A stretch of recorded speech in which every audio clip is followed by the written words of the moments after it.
Pada zaman Rasulullah Shallallahu Alaihi Wasallam masih hidup, hadis tidak memiliki tempat untuk ditulis.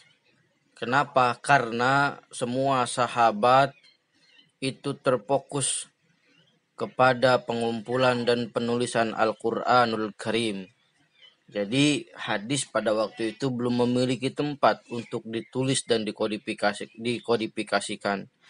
Karena alasannya sahabat semuanya terfokus kepada Al-Quran, mengumpulkan Al-Quran dari berbagai macam riwayat sahabat.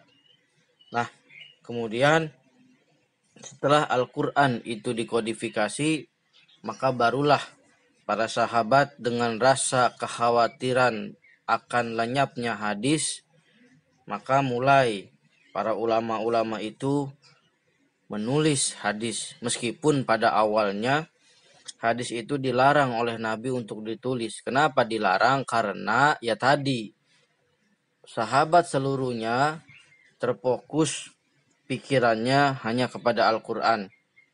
Sehingga dalam larangan penulisan hadis yang diriwayatkan oleh Muslim, la taktubu anni syai'an illal Quran, kata Nabi. Jadi Nabi awalnya melarang untuk penulisan hadis karena khawatir tercampur dengan Al-Quran. Maka kata Nabi melalui hadisnya, la taktubu anni syai'an illal Quran. Itu ada di halaman 12 buku Bapak.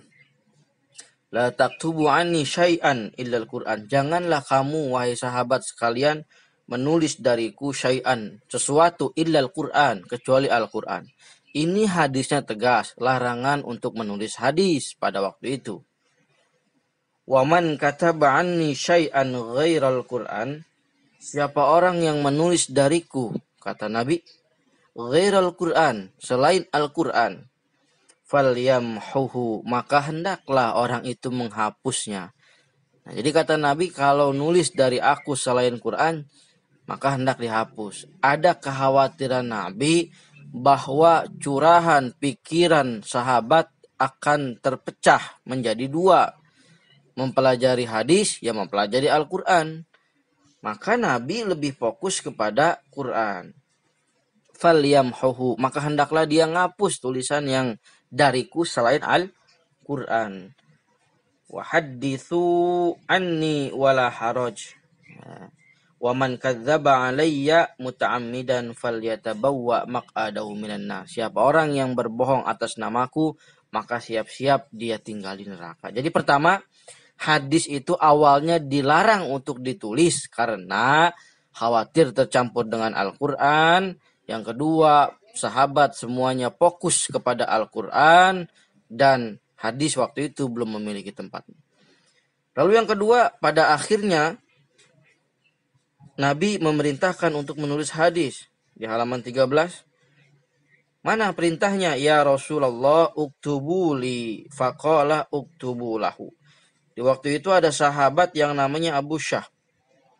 Abu Syah ini seorang sahabat yang barangkali IQ-nya kurang dari atas rata-rata. Sulit untuk memahami hadis. Sulit untuk menghafal hadis. Maka kata si Abu Syah, ya Rasulullah, wahai Rasulullah, itu di halaman 13. Uktubu li, tulislah hadismu li untukku. Faqala, maka berkata Nabi, uktubu lahu, wahai sahabat, tulislah hadisku ini untuk si Abu Syah.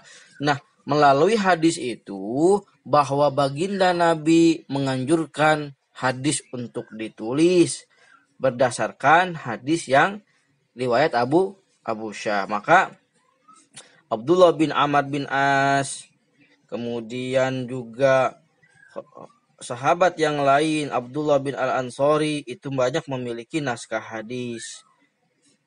Oleh karenanya, hadis ini tentunya menasah atau menghapus larangan Nabi dalam menulis hadis. Penulisan cara periwayatan hadis itu menurut Ajaj Al-Khatib dalam kitab As-Sunnah Qabla Tadwin itu ditulis di berbagai macam kepingan. Ada kepingan tulang, pelapa kurma, batu, dan sebagainya. Tuh. Nah, pada masa Nabi tulis menulis sudah tersebar luas, apalagi Al-Qur'an menganjurkan untuk belajar.